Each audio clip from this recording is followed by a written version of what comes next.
Hi everyone, welcome to the Sustainable Supply Chain Podcast. My name is Tom Raftery, and with me on the show today I have my special guest Karl.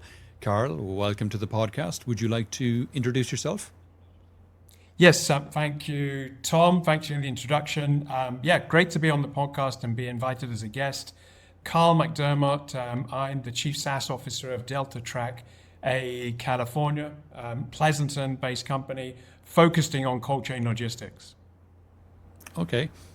Interesting title, Karl. I don't think I've come across someone with the title Chief SaaS Officer before. What does that entail? Basically, DeltaTrak's a company that's been in business for 35 years, always in the cold chain space, since paper-based temperature recorders. And obviously we've seen, waves of innovation. We moved to USB-style recorders, which would print a PDF when they arrived at a receiver or grocer. Then 6 years ago, I think there was this big convergence around, obviously, real-time data, using the cell network as the data carrier and temperature. And so what it's done is created lots of data. So my job as Chief SaaS Officer is to take the data and build it into relevant services that, our customers can use. So it could be cargo insurance, it could be claims, documents and claims management from produce. It could be anything around trade finance or receivables finance. So I'm trying to enable all these SaaS-style services under one umbrella to make it really easy to use them and kind of deliver the value that we expect. So that's kind of in a nutshell my Chief SaaS Officer. Yeah, right, not very common, but happy with the title and happy with what I do. Nice. And tell me a little bit about DeltaTrak. I mean, company size, markets that they serve, typical customers, anything like that you can fill out the details for. Sure. We're based in Pleasanton in the East Bay. Been in business 35 years, probably around run rate $40 million a year. The customers we serve really are, everyone in produce, from the smaller farmers, producer growers, the suppliers, all the way through to some of the largest grocery chains. So, if I'm talking about, household names, brands that people trust day in, day out, Dole Fresh Foods is one, Del Monte, Sunkist, the kind of the well-known brands in produce, as well as some of the bigger receivers. We have Kroger as a customer in the US, Costco. And it's really, how do we kind of, one, manage the cold chain, make sure we get the logistics right. And two, I think one of the big issues is how do we kind of then start sharing this data in a more collaborative way? So it's not duplicated and people can then start to build trust, at every stage of the value chain. So that's a little bit about who we are and kind of the type of customers we serve. Obviously, we're an international operation. We're based in the US, but, and that's probably where we have the largest concentration in customers. But we've got 10 operating offices around the world, significant presence in Japan, China, Europe, Australia, New Zealand, South Africa, Chile, some other countries have Mexico, Canada, US. So that would be, where our strength as a company is from an operating perspective. And if you overlay produce on those countries, you start to see the flows, right? So that, we've really grown where, the produce flow, starts and ends, if you like. Sure. Nice. And the cold chain industry itself has seen significant changes over the last decade or more. How do you think rising global temperatures and increasing sustainability goals are shaping the future of cold chain management? Yes, great question. So what we're seeing across the board is that there's two things happening, or maybe there's actually three. But the first one is, from what we've seen from the science-based data, is that the Earth is warming up. And I think, if you go back to COP28, which was in the Emirates last year, it was, I think what they said, last year was the hottest on record. I think we've gone to 1.5 Celsius above. I think from the Paris Accord, I think that break point was we don't want to go over 2 degrees Celsius from the pre-industrial age. We're quite close to that already. So I think, what you're seeing in, say, North America is your summer periods are warmer than they were. You're getting more turbulence in terms of weather conditions in some other parts of the year. So, heavier rains typically. And all of that puts extra stress on the supply chain itself, but also the temperature components of managing the supply chain. So if we're talking about fresh produce, so we kind of classify the industry into fresh and frozen.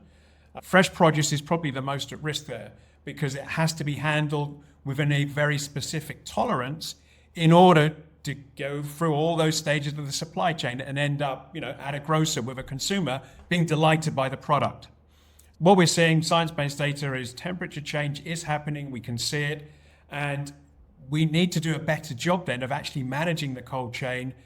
Specifically, if we want to improve one, product quality, okay, and the counter side of that is reduce waste, right? If we improve quality, then the waste should go down. So managing the cold chain from end to end is becoming, a priority. So that's kind of what we're seeing across the board, and it's just not just North America. I think you're seeing that from containerized shipping going from different parts, right?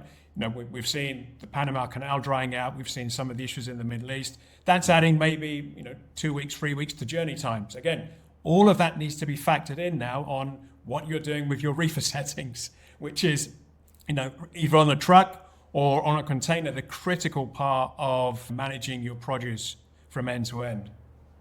And in terms of fresh versus frozen, what kind of temperature ranges are we talking about? Yeah, so frozen, let me cover off the easy one first. Frozen. So frozen typically is around -18. It changes a little bit, commodities. And there is a move. There's quite important actually just to mention this for the audience, is a move to -15. So instead of setting everything at -18, frozen, in fact there's some good content around this, is trying to go to a -15 standard. And obviously that saves some energy, and what they're looking for is save energy, make the footprint more sustainable without significantly changing the quality of the frozen goods. Now, I've seen specific cases, frozen beef going out from Brazil, or frozen produce, maybe it's berries, the reefer failures, it's part of life, right? I mean, what we're trying to do with the real-time data is to make sure we can have real-time, timely, opportune actions to solve it while it's en route, before the product gets catastrophically damaged. That's what we try to do with cold chain. So, the frozen is, if you have the cold chain trackers on there, it's real time, and a reefer breaks down, you can obviously call the carrier, call the 3PL or freight forwarder and try and get them to fix it. And that's kind of one of the benefits of having real time versus, your traditional data loggers. That's the move on frozen. And, I think there's some pretty good science around, moving from -18 to -15 is not going to significantly damage the quality or the food safety angle of the products. Produce, when I'm saying fresh produce, is somewhat different. So if we go to the US, the US mandates, USDA, so it's the US Agricultural Authority, that certain produce has to be managed at a specific temperature for shipment. So, shipping cucumbers is different from tomatoes, which is different from berries, which is different from apples. So not only do you have to have the skill set to make sure that the reefer temperatures are dialed into an up, down around that range, a reefer works just like a fridge, right? It goes on for a while, cools down, turns off, the load's going to warm up a bit. And that cycle of going up and down is happening over, X number of minutes, X number of hours, X number of days. And obviously we're trying to manage then the reefer temperature around the mandated ideal temperature of the goods as per the regulatory authority, right? USDA for the US. So again, that's kind of some of the challenges we see. If it's, just trying to think off the top of my head, tomatoes, it might be, somewhere around, I think 34 Fahrenheit. I'm trying to do the math to Celsius. And roughly around those temperatures, it's just, it's not freezing, not getting to that point, but just over that point to keep it, in optimal conditions. And the -18 versus -15, would going to -15 put frozen food in danger if a reefer failed? Wouldn't it get to thaw out faster going from -15 to 0 versus -18? Yep, that's it. Good point. So the counter side of moving from -18 to -15 is your time to getting to a 4 point is obviously going to be shorter. So you've got an option there. It's like, how quickly then can I react to that and fix it? And is it fixable? So while we take off some of the economic costs of a -18 as a more, if you like, heavy carbon footprint, because you've got the reefer temperatures dialed up more, it's consuming more energy, therefore it costs more from a social or economic perspective, -18. What you're trying to do there is balance out, like, how quickly can I react to a problem and then solve it? And I'm trying to look for some stats. I think -15, I think it's 1.3 billion tons of food waste that we could kind of solve through basically keeping the temperatures within the range. And I think the greenhouse gas emissions, if I remember correctly, is around a saving of 41%. So it's quite significant in frozen. Oh, interesting. And just left field question here. Is there any difference between having something at -18 and, let's say, -30? As in, refrigeration units can be seen as an energy storage system. So, for example, connected to the grid at times when electricity is in abundant supply and it's cheap, you could suck in a load of electricity, drop the temperature to -30, and then when electricity becomes more expensive, let the compressors go offline for a while, let the temperature drift to -18, and that way you're saving money and putting less stress on the grid. Is that a factor that anyone is thinking about at all? And would going to -30 put the food in any, or -40 or -90 or whatever it is, would it put any stress on the food that would actually make it worse? I'll take that question, probably take it in a different angle or take it to a different direction. So if you're looking at the supply chain, and I'm specifically looking at the movement of goods, I'm not talking about the warehouse side where maybe it's fixed assets and you can connect to a grid. Now, what's happening in a typical shipment, so let's say Mexico to the US, it's going on a truck. Now, if we electrified the truck and used the electricity from the truck's batteries to do the reefer rather than using the engine basically to generate the electricity, obviously that would help from a sustainability perspective, right? And the same happens in the container world. So if we're shipping containers out from Chile, maybe they're going to Rotterdam, it's going to be loaded onto a truck, delivered to the port, sent through the port network, arriving to Rotterdam. Maybe there's some transshipment points on the way where containers get moved from one vessel to another. What I saw in the port industry a couple of years ago, there is a big move to what they're calling electrification or using alternative fuels like hydrogen. So, I think there are some alternatives out there which can make sure that the reefer is getting the right, if you like, the right electricity or the right volume of electricity to maintain the temperature, but it's being generated from alternative fuels. Right. So I think that's actually something more important, at least the world that I live in, rather than maybe just going to a blanket -30 when electricity is cheaper. Sure. No, that makes sense. We're seeing a surge in the use of sensors, obviously, and monitoring technology in supply chains. What do you think are the most important innovations that'll drive the next wave of efficiency and sustainability in the cold chain industry? Yeah, great point. So I think at the beginning of the program, I talked about, what's happened in these different, waves of innovation, if you like, in cold chain, paper-based recorders, and then the USB, PDF printouts, which, by the way, are still being used quite heavily in the industry. And then obviously this move to real-time. So real-time allows us to do lots of different services, lots of value-added services. And one of those is obviously taking the data from the real-time logger, because that's giving you, the journey. It's not just giving you temperature, humidity, shock. It's giving you location. It's giving you ETAs when products are due to arrive. But it's also giving you some data that you can convert very, very quickly into a carbon emission calculation, a carbon emission report. And obviously, depending on which geography you are, so, California, and you've got a couple of props there, I think it's 253, 261. 253 specifically tells you, if you're over this size of company globally and you do business with California, you need to do carbon accounting now. So one of the great innovations that we have in the industry right now is taking the data that we have and converting it into a carbon emission report. And we're doing that very, very quickly, very simply, and basically making that task of creating trusted carbon emission calculations a lot easier than was done in the past. I just wanted to wind that back a bit. So, what you've seen, I think, in the last 5 years, Tom, is obviously the industry is looking to try to bring more regulation. So California, the SEC has been discussing it. The SEC is a little bit more focused around risk management rather than specifically asking for carbon emission accounting. But it's like, disclose to us all the risks you have, including your climate-related risks. Okay, and that's what the SEC is going to bring out this year. But it's going to come back at one and the same. You have to basically make the processes of your carbon emission calculations more robust. EU is doing something similar with the port calls and the ETS system, which is their trading system for carbon credits. And that's given rise, obviously, with all this additional regulation of a new role, like the Chief Sustainability Officer. That didn't exist 5 years ago.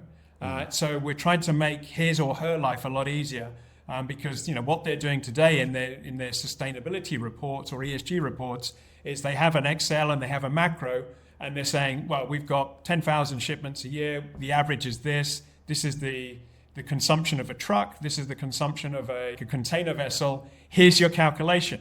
So the fact that we can now use data to bring together a trusted calculation that can be used as part of your financial reporting for carbon emissions, that's, I think, a huge benefit. So that's one area that we're looking at. Another is, and I think it comes back to some of the topics that regularly crop up on your show around AI and ML. So one of the things that we're doing is taking the data, again, from the temperature loggers in real time and running it through an ML-style algorithm based on USDA respiration curves in order to predict quality of goods, the grading, and look at like an example of calculating the shelf life. Again, everything we're trying to do around the food or produce industry is around quality. It's around food quality, food safety, which is a bit more of the FDA focus, and obviously reducing food waste and the carbon footprint, and doing that that's giving nutritious products for consumers to love and eat. So again, just going back to the algorithm, I think what we can do with that is basically ensure that we can predict shelf life at any point in the supply chain until it arrives to the receiver, the grocery chain. And then if it is like in a product at risk, we can go and make sure that the QA and inspection process is dialed into that particular shipment or that particular pallet in order to bring the inspection process into the overall, looking at like food and food quality. But also then change some of the downstream operations. Okay, so produce that before was basically going out on a first in, first out model in the warehouse can get prioritized to closer stores, shorter routes for the truck, and you can basically start to ramp up your digital promotions for certain categories of produce that's coming through the supply chain but has less day shelf life in order to make sure that the consumers still get a quality product. The FDA actually decided in 2019 to mandate a kind of new style of best before date. And again, if we've all been to the supermarket, we all see a date. No one really understands what that date is, right? Is it like the date it can be sold? Is it consumption? Leave it in the fridge.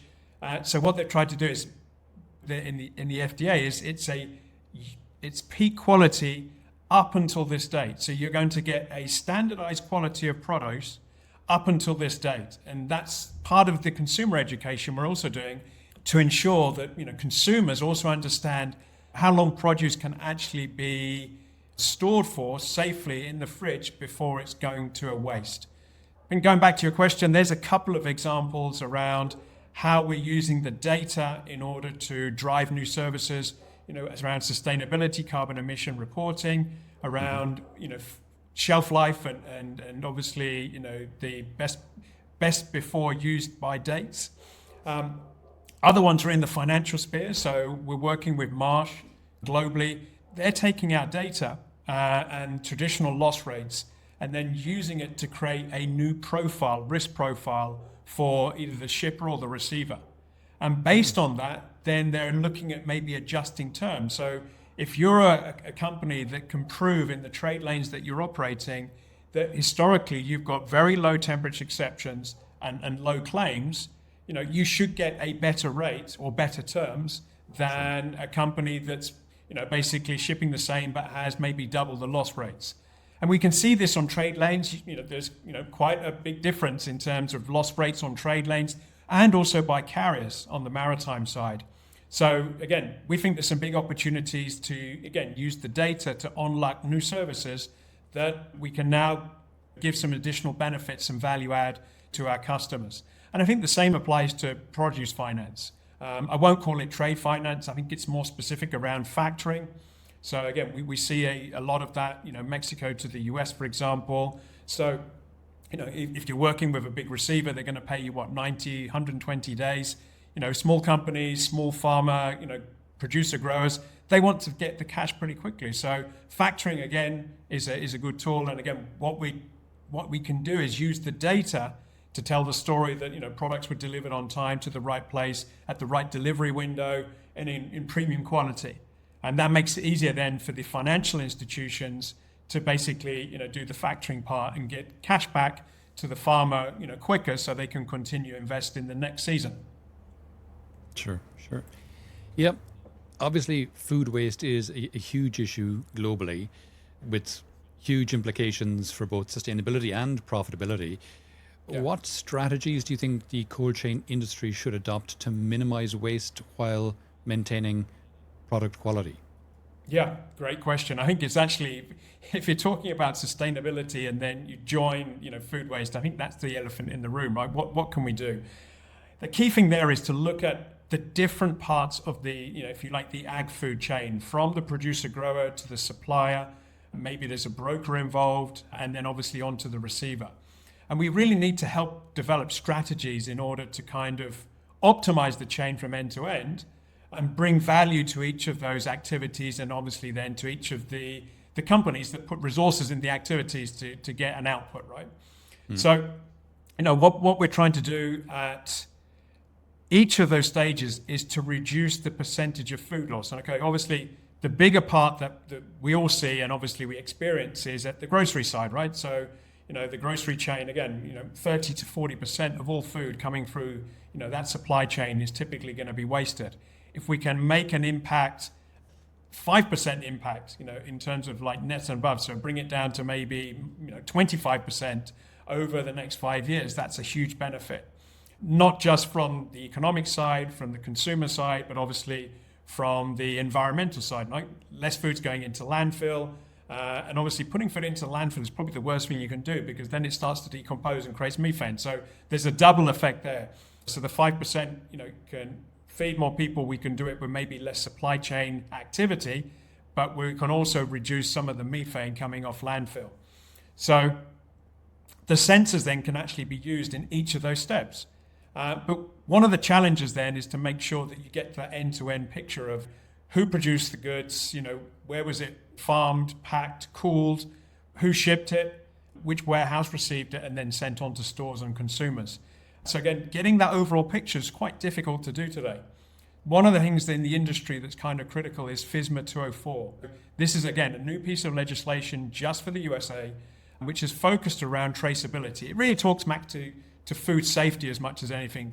What they're looking for really is how do we reduce food-based illnesses? And 1 in 6 Americans have some kind of issue eating food a year. It does cause sadly a series of or number of deaths. So the traceability side is like, can we get to the root cause of the issue quickly? So FISMA 204, it's coming into law I think at the beginning of January 2026. Talks to, can we build then that end-to-end chain with data? So the onus at each step of the way is you've got to be able to produce a sortable spreadsheet with the critical information within a 24-hour period. So again, being able to kind of then stitch together the story of, where it was produced, when it was picked, what's the variety, which parcel of land it was, and then who handled it and transformed it if it's going into mixed green salads or going into some kind of mixed berries or some food service, again all the way through to the consumer, which could be a supermarket, grocery chain, or a restaurant outlet. All of those come under the realm of this new law of FISMA 204. And I think moving that traceability dial forward is getting people to think, just how do I share then data up and down the chain? Again, pre-pandemic across the board, and I'm not specifically talking about produce, sharing data was actually a big problem, right? No one wanted to give up some of the data because they saw it as a key asset. I think the pandemic, and one of the benefits of the pandemic, is it forced people to collaborate together and share data. And I think FISMA 204 is going to be that watershed moment that forces every actor in the supply chain for food start to share data, feel comfortable about doing it. That's going to help us then stitch together the data sets to make sure that, from a qualitative perspective now, that, the food was handled correctly all the way through from, the cut to call time in the farm, which is critical on produce. So again, Salinas Valley, if it's cut there, and it's 2 hours from the time it was cut, we're talking about maybe a raspberry or strawberry, and then delivered to the cooler, that's good practice. 4 hours average. If it's over 4 hours and heading towards 6 longer, or it's been left out on the truck waiting to be received by the cooling facility, that's going to cause damage right at the early stage of the shipment. And obviously then, with the best temperature controls in the world, we're not going to be able to recover any of that kind of damage. So I think there's a couple of examples there from the beginning of this chain with the farmer grower cut to call, and then what we can do maybe in the grocery chain to try and bring down food waste and kind of optimize what we do with the food waste in order to get it in the right place. Okay, cool. Yeah, makes sense. And of course, the regulatory environment is evolving quickly, especially with new sustainability targets like net zero and various other initiatives. We have CSRD and CSDDD here in the EU. How can companies in the cold chain industry stay ahead of these changes and turn compliance into a competitive advantage? Yeah, great question. And I think it goes back to the point I was making earlier. If we went back 5 years, the chief sustainability officer didn't exist. And obviously for any public company, any large organization, now that's a given. Not just from the regulatory side, but in one of your previous podcasts, it's really a consumer-driven desire, right? Consumers are giving more attention, more of their buying power to companies that can prove their sustainability credentials across the board. So I think Chief Sustainability Officer is looking at the 3 levers, right? Obviously the regulatory side. So, what you're seeing around the props in California, what might be guided by the SEC in Europe. They're looking at maybe the competitive advantage side. Okay, if we get ahead of this, is there some additional economic benefits that will come to the company? I'll come on to that in a minute. And then the consumer side, which is obviously consumers are giving in certain demographics, certain territories, certain regions. I think that was what the outcome of the podcast that I listened to.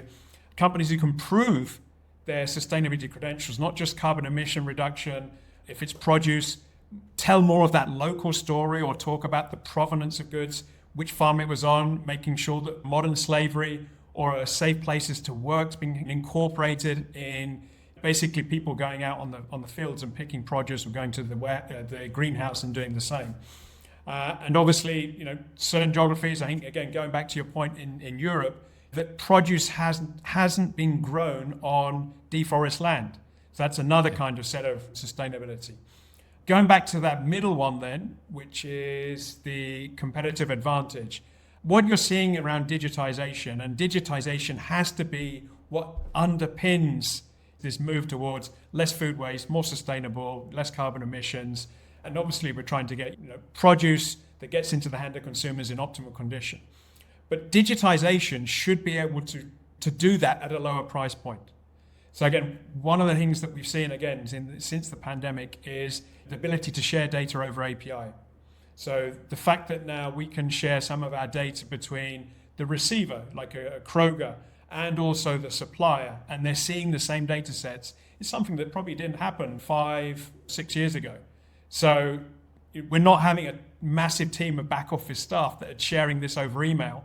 lots of multiple storage and compute costs for doing that. People get lost in threads. Sharing data over API is actually, I think, digital data is a good leveler to bring down costs and to also enable new business models. Companies like HelloFresh, who obviously are looking at the food and nutrition from a slightly different angle, trying to give you custom meals that are easy to prepare. Obviously, again, there's some kind of demographic and I would say it kind of changes in how we're consuming food. Before it was only restaurants, grocery. Now companies like HelloFresh are actually filling some gaps to say people want nutritious food, but they don't want time to, don't have time or interest to actually go and buy that on a weekly basis. Why don't we send it to them? Some of this is also bringing in new business models, which I think it's creating some I would say new opportunities in the grocery sector or food sector per se. Sure. What metrics or KPIs should companies focus on to measure the success of their cold chains? Yeah, obviously the first one is temperature exceptions, right? And it's when we're looking at cold chain or specifically fresh, again frozen, slightly different, easier to manage, but fresh is what you're looking for is not just a peak. It's gone up. Maybe there's a door opening that we've noticed and the temperature went up 10 degrees. It's not critical it went up 10 degrees. It's how long it's above the threshold. So again, going back to your question, having the data that tells you how long it was over a specific threshold or upper band is critical to understand then how the produce is going to kind of start to degrade in some shape or form. So managing that as a KPI, so time above threshold is critical. And again, it's going to be different for different produce. You can imagine berries, avocados, expensive commodities, very sensitive. They're going to be much more susceptible to those changes than maybe, cucumbers and some other kind of grocery products. So that's what. The other thing you can start doing then is obviously look at dwell time, right? Temperature is one, time in process is another one. So what we're trying to do, look at dwell time, is how long was produce stationary, not moving, not going from A to B. And again, you can do that on a truck, you can do it on container basis, you can do it across carriers, your maritime lines, and get a dashboard then of who's really performing well. And you can bring those two sets of data together. Who's good at doing, it goes back maybe to an OTIF calculation, right? Which goes, that's more of a truck, but you're looking at temperature exceptions on one side, and then you're also looking at time in process on the other and trying to manage those. So those are two critical KPIs that we look at with our customers in order to ascertain whether a shipment's going well or not, a perfect shipment almost. So those would be two that I think are critical that we start to look at. Obviously, some of the financial ones, freight spend, et cetera, it's another good set of KPIs to look at. Those are the ones I kind of recommend to start initially. Okay. And are there any new technologies out there that you see making a big difference to the industry in the next 3, 4, 5 years? Yeah, I'm not going to say it's a new technology. I think it's a new use case. So when I was talking about these different changes of technology, paper-based recorders, going to the USB style, that's basically after the effect, right? And we went to real time. So BLE is actually an interesting technology because, the price point of a BLE type of sensor is maybe, a tenth of a real-time sensor. So the BLEs you can deploy at scale, it's a lot cheaper. And so I think people are now seeing to experiment with BLEs in commodities that are less challenging, over, maybe, distances that are shorter, because it's just a lot more cost effective. So I wouldn't say it's specifically a new technology, but it's a new application of a technology, which I think is, bringing if you like, a more robust management of cold chain. The alternative is obviously using an old style recorder or spending money on a real time or doing nothing at all. And I think what we're trying to do here in terms of, it would be, competition would be, can we capture some market share then using a BLE type of device that would be at a price point that customers are willing to do it and it still makes sense. And previously they were probably doing nothing at all. So I think BLE is interesting. Conversely, moving up the chain, I think some of the devices are becoming more intelligent. So again, it's more like edge computing. There's maybe a move a little bit there in terms of how much data could be stored on the device, and can the device be linked in some shape or way to the cloud, but also have some local processing capacity, right, to send out alarms or warnings. So again, imagine that there's a small algorithm that sits on the device, and rather than immediately going up to the cloud, because there's parts of Canada, Mexico, US on a truck that doesn't have any cell coverage, it could be then sent to like a Bluetooth device, a cell phone in the cab to say, hey, the reefer temperature's running a bit hot. Would you like to have a look at it? So that time to action here is critical, Tom. So that's another area. We've seen that some trade lanes require more than one sensor per container. And so if you're shipping out of Chile, again, it's a long journey. And what you're looking there is putting maybe two devices or one device with a probe that allows you to measure the inlet temperature of the reefer plus then the ambient temperature at the other end of the container, right? Because there's going to be some differences. Again, the reefer's trying to create cold air to keep everything fresh, but it doesn't distribute that universally, right, across the whole part. So again, in certain geographies, certain trade lanes, having two devices or one device with a probe or even two probes is making sense, because you're getting then a much more complete picture. And again, as the price points drop down, suddenly you can start to see a much more complete look of what the temperature profile was across 20 pallets distributed through a container, and kind of make sure that it's kind of uniform. So I think those are three areas that we're seeing, from lower end devices, smarter devices, but then how people are using devices that help protect the cold chain and kind of give people the information they want. Nice. Okay. Left field question. If you could have any celebrity or fictional character, alive or dead, as a spokesperson for cold chain, who would it be and why? Yeah, that's a great question. I don't know. Let me have a quick think. Top of my head, Richard Branson. So Richard Branson, I think, is he's a huge innovator. Not all of his projects work out, but most of them do. He's committed to innovation. I think he's also committed environmentalist. I think he's quite strong on that. So I think he would be a great spokesperson that could talk around food waste, talk about the sustainability, making sure that everyone gets nutritional food that's at top quality. So he would be my candidate to become the ambassador for the cold chain for the world. Okay, I thought you were going to go with Frozone from The Incredibles, but no, that was low-hanging fruit, I guess. Yeah, that would be another good one. I mean, he could do something really well for the frozen chain. Yeah, exactly. Okay, we are coming towards the end of the podcast now, Karl. Is there any question I did not ask that you wish I had, or is there any aspect of this we haven't touched on that you think it's important for people to be aware of? No, I think we covered off the most critical parts. I think for me, the most important message that I want the audience to kind of pick up is, one, the industry's made some huge advances over the last few years around data and the ability to use data and share data. I think that's the critical thing, collaboration. We know we've got a big problem, and we're not doing enough currently to reduce it from a food waste perspective, or a freshness or food quality perspective, or sustainability.